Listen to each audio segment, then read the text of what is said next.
అనంతపురం జిల్లాలో ఓ అమానవీయ ఘటన చోటు చేసుకుంది. ఒక వైద్యం కోసం వెళ్తే ఇంకో ట్రీట్మెంట్ చేసి పంపించాడు ఆ డాక్టర్. అనంతపురం ప్రభుత్వ ఆసుపత్రిలో ఈ ఘటన జరిగింది.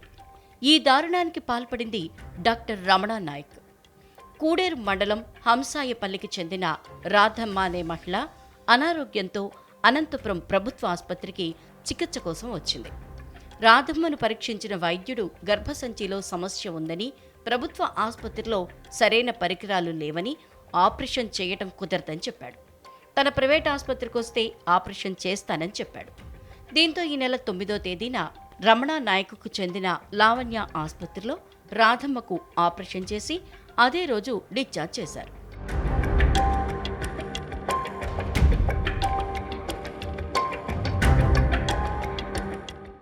డిశ్చార్జ్ అయిన తర్వాత 2 రోజులు మూత్రం రాకపోవడంతో బాధితురాలు రాధమ్మ తీవ్ర అనారోగ్యానికి గురైంది.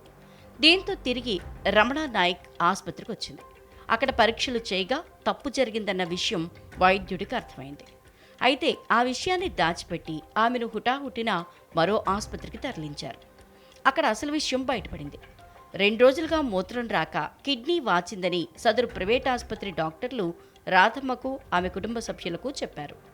దీంతో లావణ్య ఆసుపత్రిలో డాక్టర్ రమణ నాయక్ అసలు గర్భసంచి ఆపరేషన్ చేయలేదని, దానికి బదులు మూత్రనాళం తొలగించారని బాధితురాలు రాధమ్మ కుటుంబ సభ్యులు తెలుసుకున్నారు.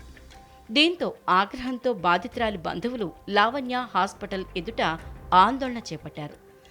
తక్షణం నిర్లక్ష్యంగా వ్యవహరించిన వైద్యుణ్ణి శిక్షించాలని డిమాండ్ చేస్తున్నారు.